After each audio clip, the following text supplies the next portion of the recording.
Hello, folks. Welcome to our weekly update with Energy Rogue, the place where you can go find out everything you need to know about the energy markets and their prices and what's happening. And if we don't know the answer, well, shoot, we'll make one up. What are you Just trained to do? hey, listen, uh, listen. We're excited about this week. We've been seeing a lot of things happening in the market this week, but today, we're finally not seeing an election commercial every 15 seconds on TV. I'm It not is getting I'm not something. getting texts from billionaires that ask me to send them $5. I sort of feel like, oh wow, man, things are bad when a billionaire's asking for $5. It it is something to be very, very thankful for. So, Absolutely. But that the that is question that is is, one of them. What's that? Brian, is now what? Now what is exactly it? And this is actually part of the reason. So thank you for tuning in. We will accept questions. We are going to go for about 30 minutes today. So please get your questions in. This really came to us from some of our members and as well as some members of the press who have been asking us what the drill baby drill Trump presidency would mean for oil and gas. And I've always wondered about you guys. so Exactly. so the thing is that what we're going to do is Hey, we're going to that's what they used to say about deconstruct. us. Yeah. We are going to deconstruct a few myths. There are myths about the market and drill baby drill. And there's an association in people's minds about drill baby drill and oil prices going down and production rocketing up. So some of those are coincidental. Some of them do have interrelationships. So what we're going to do is this is your cliff notes. This is 30 minutes and this is your cliff notes to why drill baby drill does not really move the needle much when it comes to crude oil production in the United States. A lot of people think it does. And I'm here to tell you, Bill may disagree with me because that's part of us. If we agree with each other, great. If we don't agree with each other, that's great too. So we respect each other's opinions, and that's part of the reason that we focus on this to get to the answer. So, um, any thoughts on that before we dive in, Bill? Yeah, I know, Brian. We actually, in this particular thing, we come up with the same answer but for different reasons. Ooh, And yeah, I've really thought about this, and I was talking to some people about it. Um, but the question always is just because you have a lot of people drilling, you got to be able to afford it. And this is so much different than the last time he became president. The market's different, the ability to drill and get things different, the regulatory environment's different. So it's going to be an interesting discussion today. And I know a lot about sharks. exactly, well, when you borrow money, you learn a lot about sharks.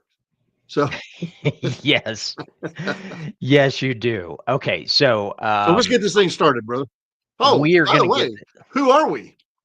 Well, you know what? That's a good question. So, Bill and Brian with Energy Rogue, and if you go to Energy Rogue, ROGUE.com, it is not Rouge, it's Rogue, and Right. we lean into a different thought process around energy markets, and part of the reason that we do this is we have spent time with trade desks, and in those trade desks, there can become an echo chamber.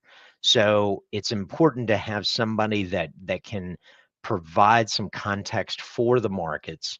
And as part of that,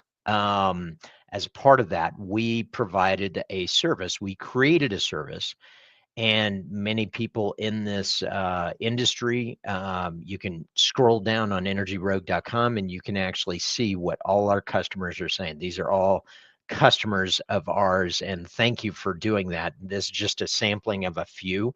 So energyrogue.com, and what we did is we packaged up premium insight into the energy markets, whether it be oil, natural gas liquids, refined products, electricity, whether it be rigs, whether it be maps. And this tool is by far one of the best out there, and nobody can touch it at this price point. As a matter of fact, the competing module for this is probably $2,500 a month. So at $89 a month, you are getting over 150 charts. And all right, got to do something cheesy for Black Friday.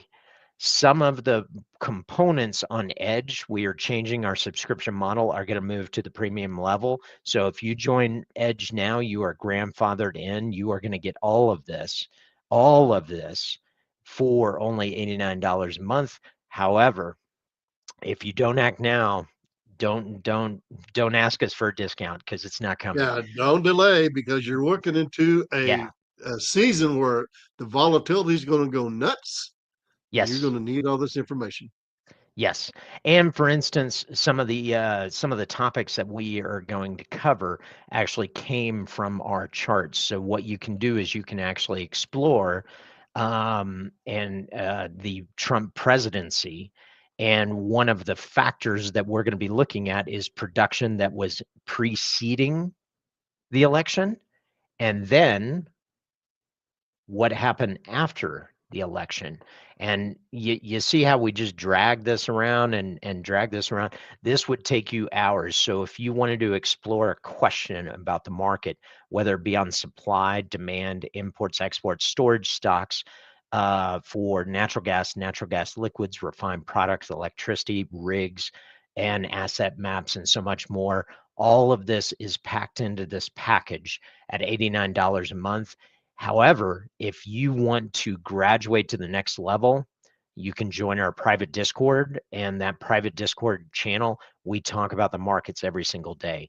Now, both Edge and Premium do get our recently launched, I hate calling it a newsletter. I want to call it something else. Well, we should call it by its name. What's it called, Bill?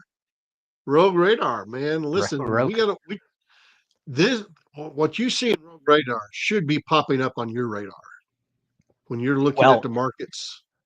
and Thad, if you're listening, thank you. I love that name. Thad was an early adopter to Energy Rogue and has been with us for a very, very long time, and continues to contribute as we're building this out. We just joined, we just started this company in 2021. So we are just starting this journey. This journey is getting bigger and bigger all the time. And people are coming to us from multiple continents. I lost track of the number of countries, but with this package, you get over 150 charts, so you can deep dive on anything that you want to cover in the energy markets. You get supply, demand, storage. You get this twice a week, plus you get access to our viewpoint at the beginning of the week. So did I miss anything on who we are? I don't think so, but if anybody is listening from Antarctica, man, that would be a cool continent to add to our list. You know what? We actually don't have anybody in South America. That blows my mind. We had somebody that just signed up from Poland, and Right? I'm like, well, number one, wow, okay. Number two, I'm so surprised with the interrelationship between South America and North America that we haven't had more interest there. So No. I mean, like somebody from like even Argentina, because I mean they're going through a lot of stuff right now. well, Venezuela, it's probably because we're not Florida, translating. It's probably because we're not translating this. So oh, well, I hadn't thought about that. yeah. That's just my ugly American being coming out of me. Well, but we are checking out translation tools. So Well, listen, let's get to the meat of today. let's get to the meat. If you have questions, pop them in there. We are going to rifle through this in about 20 minutes. Safety never takes a holiday. Yep. That's it. So, so this question came up from one of our members, and it was really asking about, David, if you're listening, hey, thank you for the suggestion. One of our members was asking, well, what will a Trump presidency do for crude oil production? U.S. crude production has had a storied history dating all the way back. Let's see how far back we can get here. We go back to 1990. That's when the data is starting. And what you can see is that we were on a downward trajectory for years and years and years. And then this little thing called the shale revolution happened, started flattening out that decline curve and turning it this way. So what you'll notice is we had a rapid expansion from this 2012 period to 2016. So one thing that I want to cover here is we're going to talk about drill baby drill, the policies, and why this why it's not going to lead to the answer that you can logically conclude. So a couple things on this chart here. The first is if you look at the production growth from 2013 to 2015, we weren't even in the election yet. There was nobody even knew Trump was going to go for an election at that point. Yeah, at that point there were like 13 candidates, if I remember right.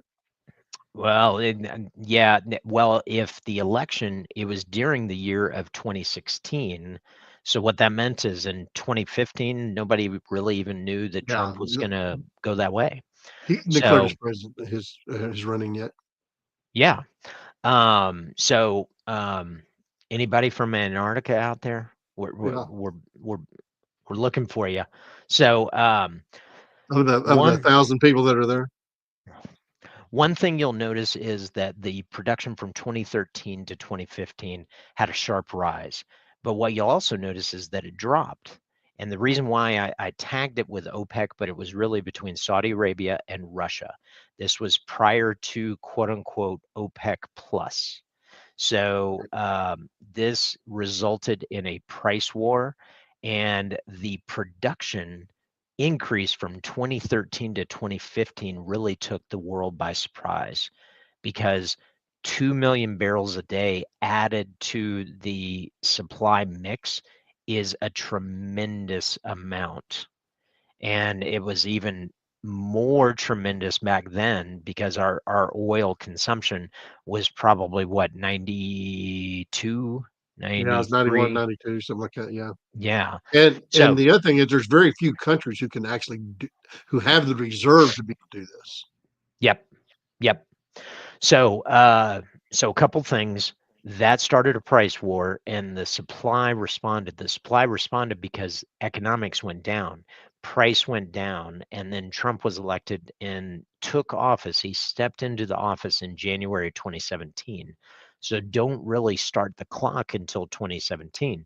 And what you will see is a rapid rise in production. But we're going to step through exactly what happened and why this time it is going to be different.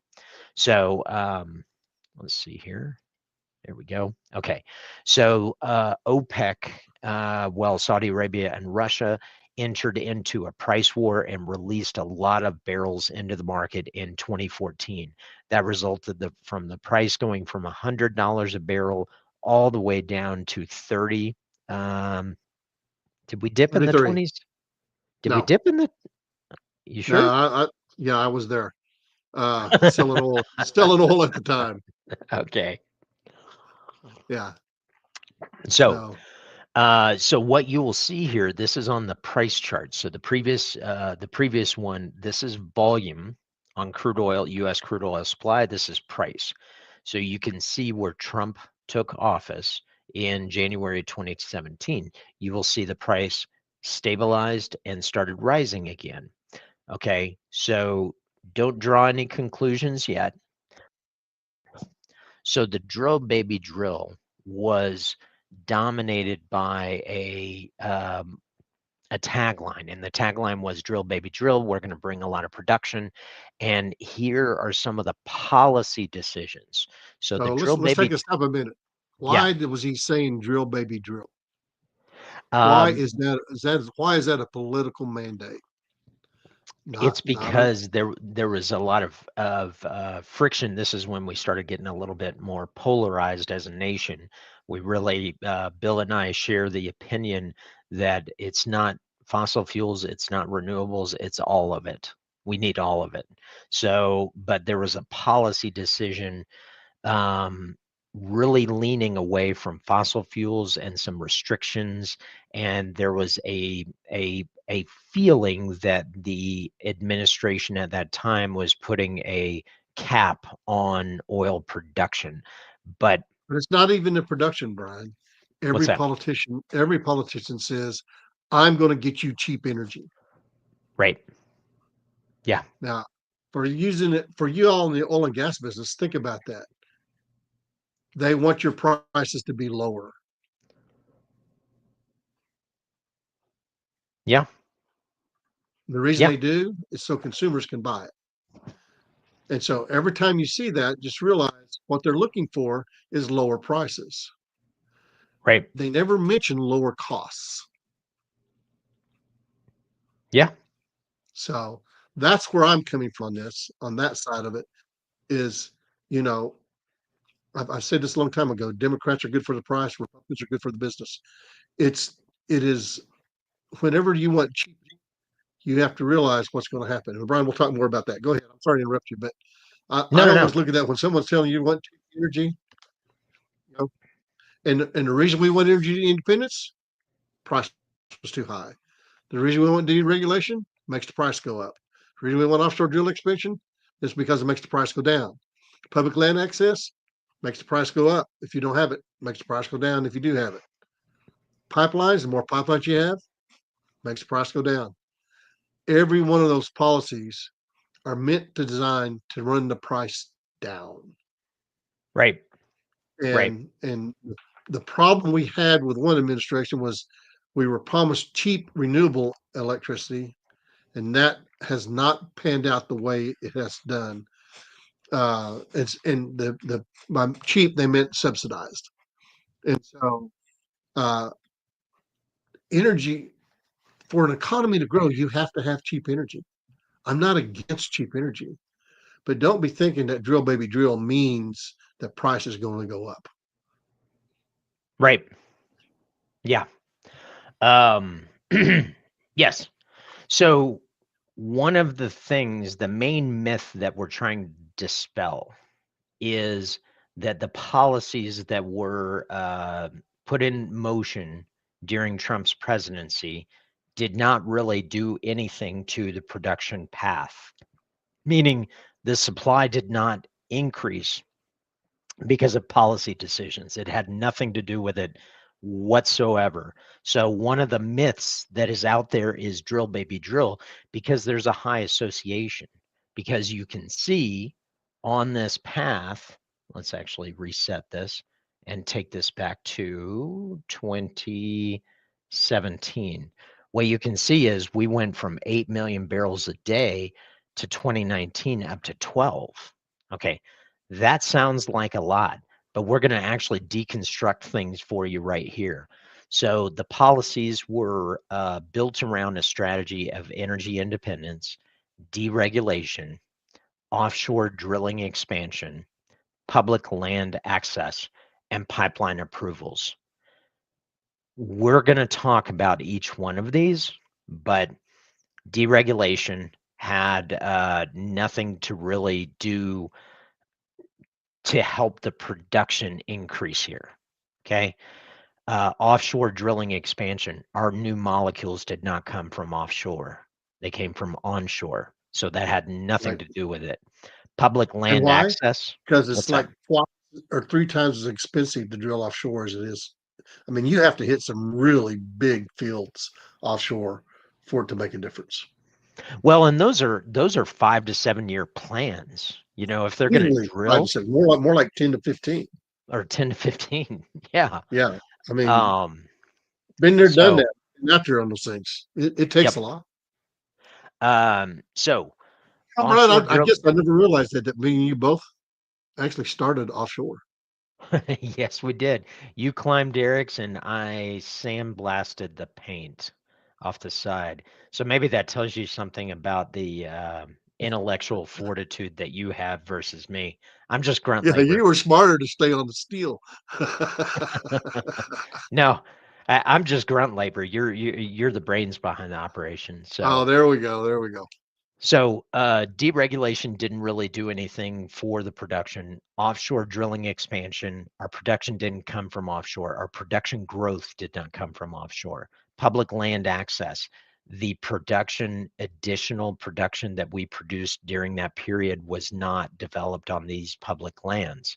The pipeline approvals bringing Keystone XL and Dakota Access. This was about bringing Canadian crude into the United States, so it had nothing to do with U.S. production in any way, shape, or form. Those Right. had to do with bringing Canadian Bringing production imports. into the country to actually compete against domestic production. So again, as Bill said, drive the price down. So that's what the policies that were put in motion during Trump's presidency. Now, let's look at the production growth from 2014. Let's add this visual aid. 2014 to what time frame did I say? To 2017. 2019, 17. I think I said 19. Okay. All right, so there we'll go. 2014 to 17, right there.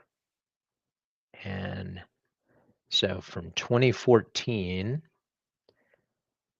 to Man, 2016. look how easy it is to slice and dice that data. Oh, yeah. This would take you hours. So let's take it to January of 2016. So we started at 70, call it 7,400, 7,500, and we went all the way up to 9,600. So 2 million barrels a day was grown under Obama's administration. So think about that. We had 2 million barrels a day of production growth during Obama's administration. We hadn't even entered any an election period. So then what happened is the price war drove the price down, right? And then we stabilized and then we started growing again. And part of the reason that we started growing, the economics were also increasing during that time. So the economics were adding back into this. But now what we're going to do is, why did the production grow from 2014 to 2017? So 2 million barrels of growth, right? Right. And our 2014 baseline technological advancements, we had hydraulic fracturing and horizontal drilling. We were getting better at extracting shale gas, because if you think about it, in 2014, we were only 6 to 7 years into the shale expansion, right? So this was about improving a process that really was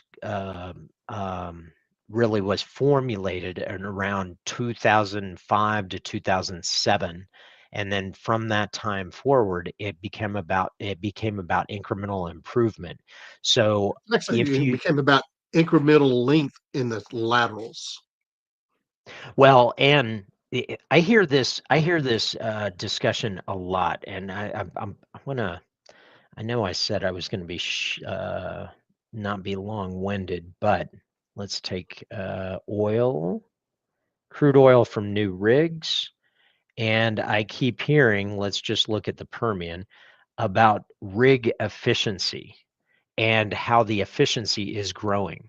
So from 2023, yeah, on a per rig basis, the amount that you're getting went from 1,200 barrels a day to 1,500. So that's a pretty big increase, right?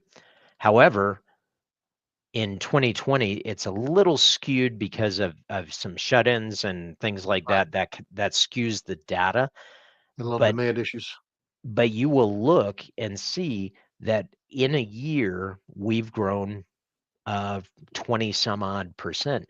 During this period of time, we were growing by 50, 60% Right. improvement on a per rig.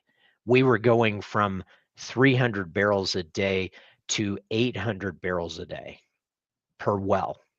or something like that. Like the technological advancements were massive, and the only thing that really threw a monkey wrench in this was the Saudi Arabia Russia price war. And when you look at that price war, that is really what the reason that the growth stalled. And again, in January 2017, Trump took office and production finally got to 9 million barrels a day of crude oil in the United States. Saudi Arabia, Russia price war in June. That was the last time, June of 2014. That was when we peaked at $100 per barrel. And again, what we'll do is we'll go here, and we got this convenient little tool right down here, and this will take you to this one. And you can actually see right here, June, we were at not only $100, but 115. And then by January of 2015, we had dropped to 40. So we went from over 100 down to 40. And in November of 2014, that pivotal meeting, they decided against cutting production. They released production. And in 2015, 16, the price collapsed from $100 a barrel down to $30, $40 a barrel, and then that really stalled any growth that we were seeing on the U.S. production. So now let's look at a different time slice, 2017 to 2019. Let's take a look at that. Supply side. We are on crude oil.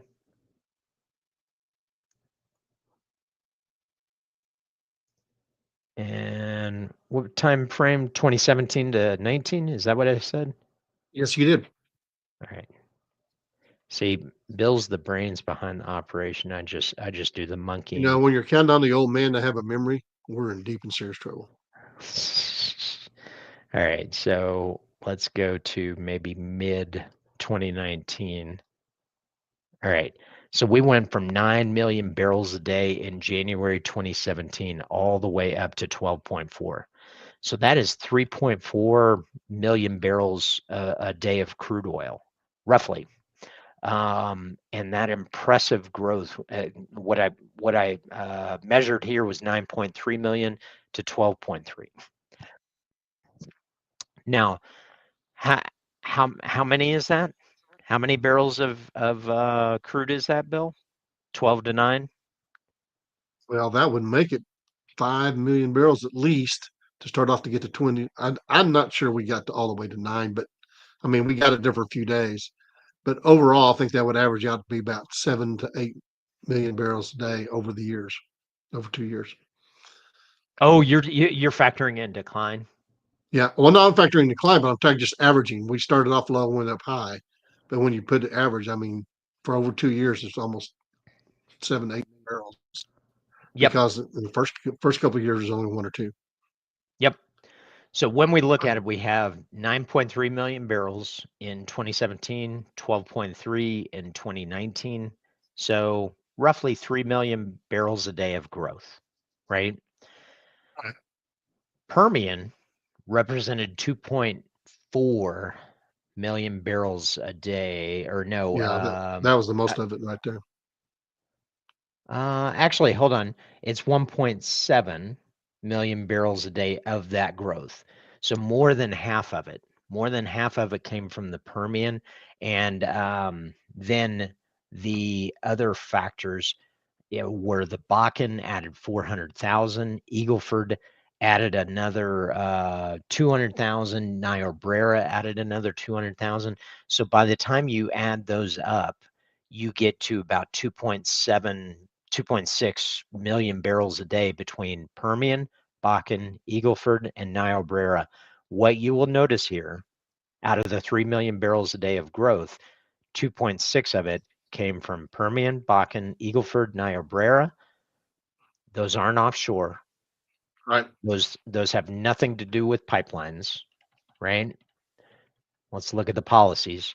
Did that I have would say the Permian has something to do with pipelines.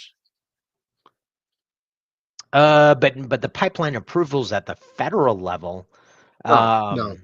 The grow on that quick and point. Those regulations and pipelines had to be approved probably before he took office. right? Yeah. So the key is when you look at the Trump presidency and you think drill baby drill, couple things. Past does not equal future because this had to do with technological advancements. And why it's different this time, the big engine, more than half of that volume added was in the Permian. And at that time, most of the Permian was owned by single play, single basin operators, which were Yep. trying to prove it up. And so their option was to drill and not drill. And now who owns the Permian, Bill?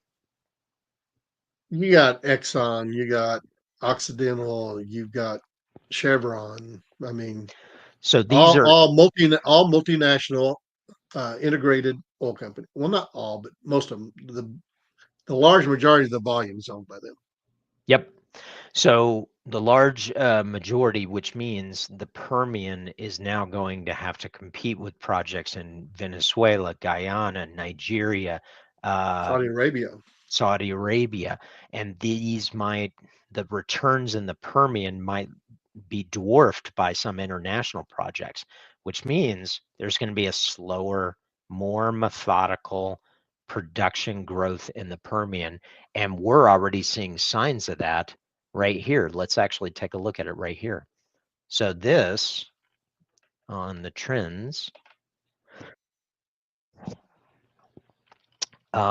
let's just look at the Permian and see completed but not drilled. Crude oil from new wells. Okay, this is our inventory of new wells. We are growing, but let's take a look from 2022 to today. On a volumetric basis, each month we're adding, 459,000 barrels a day in the Permian. Let's take a look at what the base decline is in the Permian. So the base decline is 413. So what that means is when we go back up to this one, and again, how long would this have taken you to figure out? Yeah, we're talking about hours. Yeah, hours. And Yeah. just with a few clicks of the button, we're able to see exactly what this is. This shows the net production change. So declines, and then you add in the new production. We are adding, because we are above the zero line, we are adding 50,000 barrels a day. Or said a different way, we had to bring on over 400,000 barrels a day of new production to add 50,000 barrels. So that's a lot of new production. And we aren't really seeing rigs to support that. So Well, the and key, also the other thing is so far. I just took a quick look at the Valero pricing bulletin for WTI, and its average this month for the month of November is $65. right, That's really close to the break even on the lift cost. Now, I know we have an argument all the time over what is break even. People include land cost, don't include land cost. I always include land cost because you spent the money. right, But it's around somewhere between $60 to $65 when you're a multinational company, including the land, including the land costs. including the land cost. Wow. And some of those without the land costs, you can get down into the 40s, high 40s. Wow. But the bottom line is that when you're a multinational company, when you're trying to determine where to spend your money, and you got a lift cost of, let's make it easy, let's call it $58 in the Permian, and you got a lift cost of sub $30 anywhere overseas, why would you be producing the Permian at Right. $65? Yeah, you produce it because you want to keep things going, you want to keep costs, but it's not going to be where you're going to be put in your capital, and that's what you already talked about was capital availability. The other talk about cost reductions.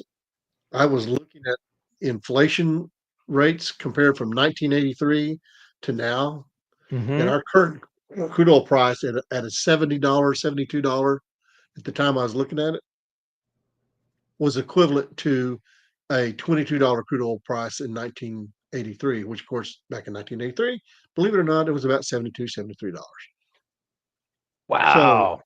Wait a second, yeah, wait a second, wait a second. Are you saying in 72, 73 we had roughly the no, same in 83. 83. So I'm sorry, 83. I was had the Yeah. 70 locked Yeah, in it's my head. roughly the same price. So in 1983 to I'd have to go back and today, look exact day, year. Yeah. the crude oil price was the same. Yeah. It's crazy. That's insane. It Now, is insane. during that period, we probably have That had a 1,000% increase in the cost of everything else. sure feels that way. It feels that way. The mind is the only weapon that doesn't need a holster.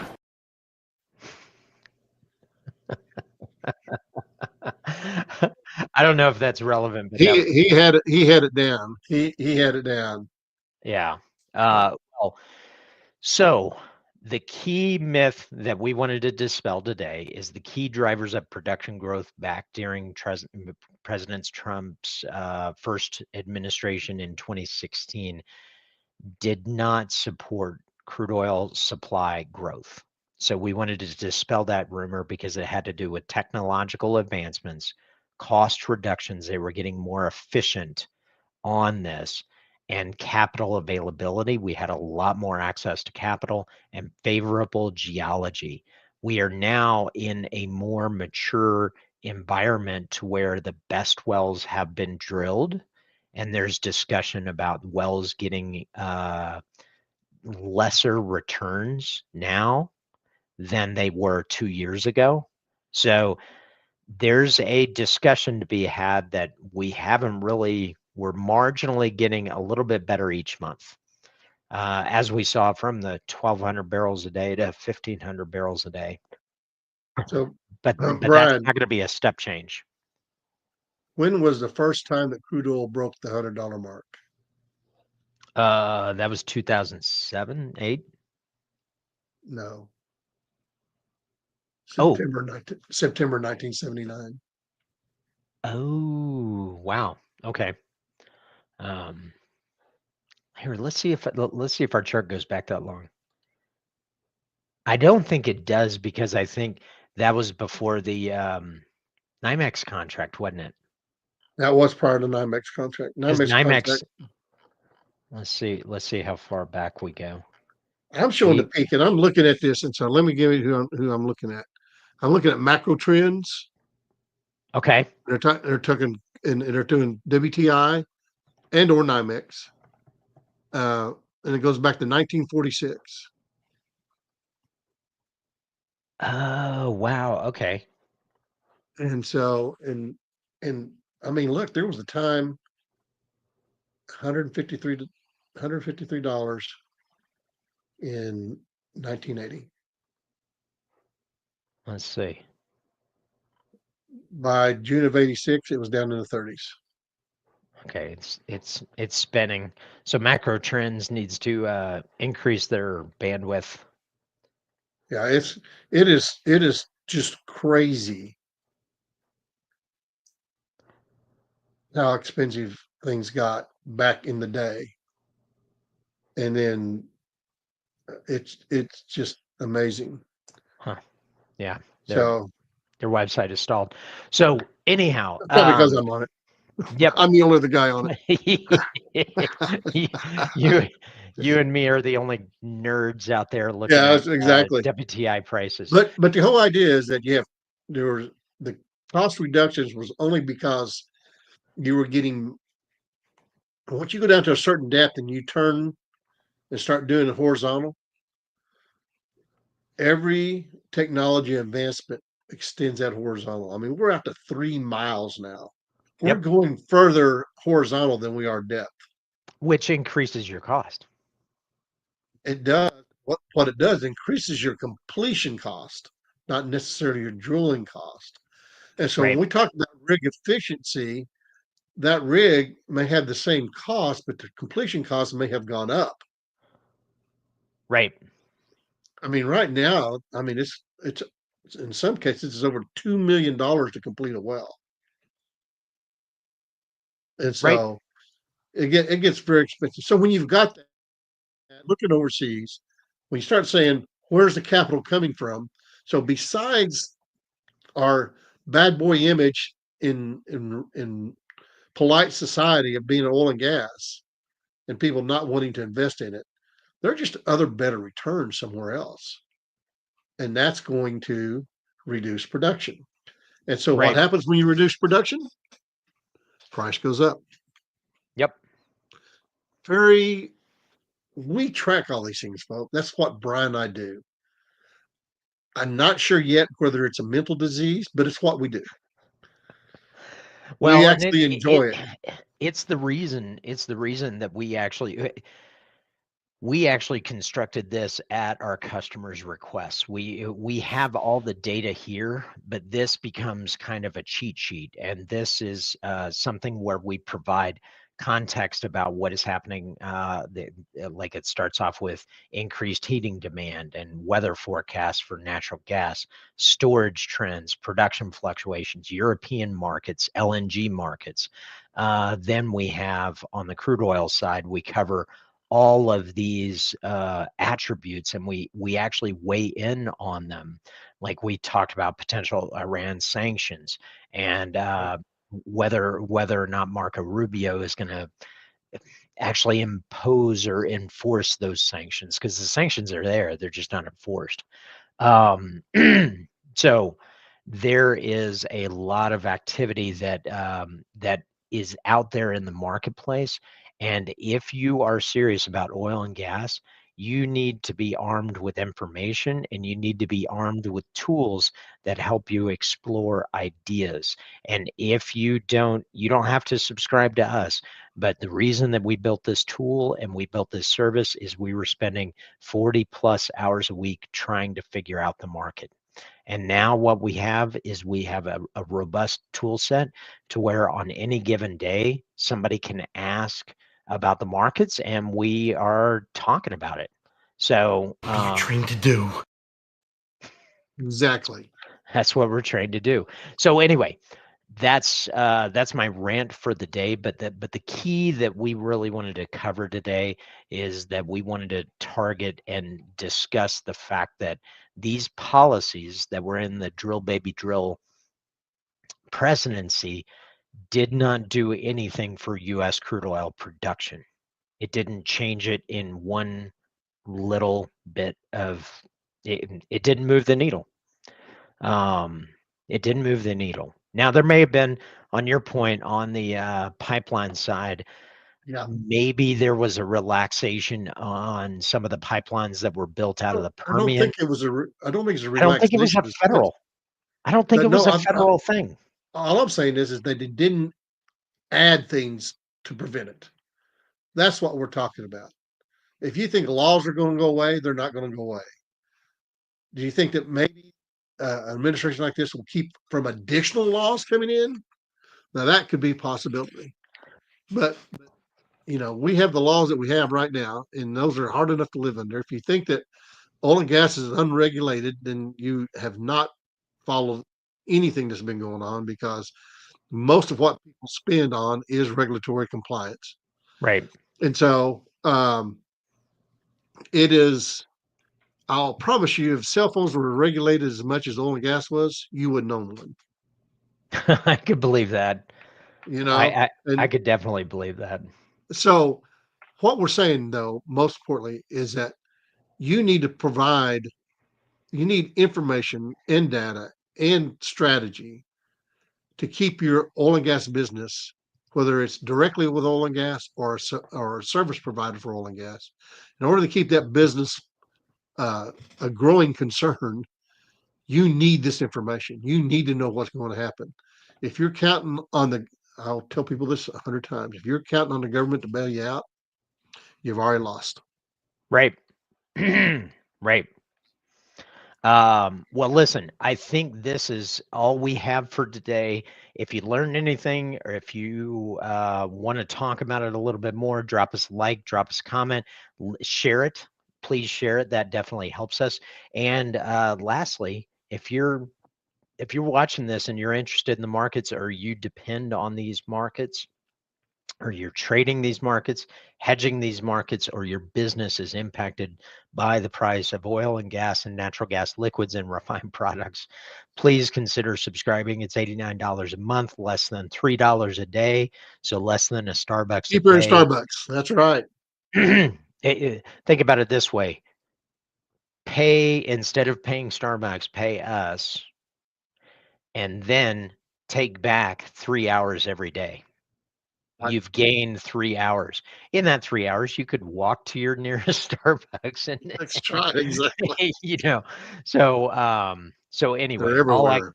all I gotta say is Safety never takes a holiday. It never no, takes a holiday, it even though a never holiday takes. is coming up. Yes, it Folks, is. listen, if nothing else, you've learned that Brian and I are passionate about what we do.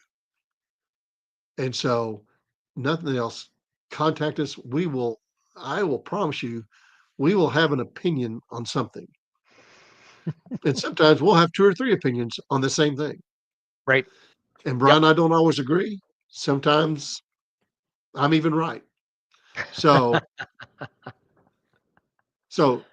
Yes, I told you I was your number one fan. be sure and subscribe to Rogue Edge or to Rogue Premium.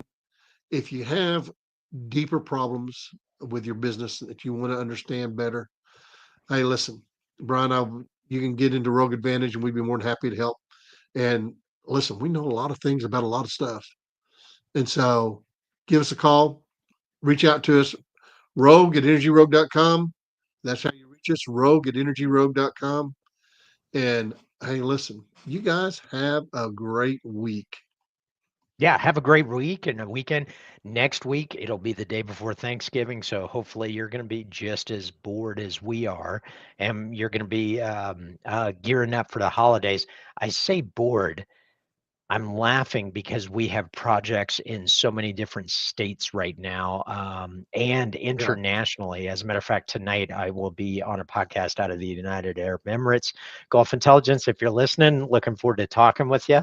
So we're going to talk about crude oil in the international market tonight, and that's going to be on Gulf Intelligence, and that is one of the best groups that I listen to every single day, and I'm so honored that they're going to have me on. But I do want to give a shout out to anybody that actually is in the oil and gas space. If you are in the oil and gas space, this message is for you. That's right, folks. Even if you're running some old equipment like this, Brian and I can help you get the most money out of your gas and the most money out of your oil. Listen, we're here to help. Just be sure and give us a shout out here at Energy Rogue. So Bill@energyrogue.com, Brian@energyrogue.com. Hey, listen, we're here to help you be a success. Do we pay that guy? No. I just found him. I found him under an overpass. Said, "We'll predict prices for good." Steve, thank you.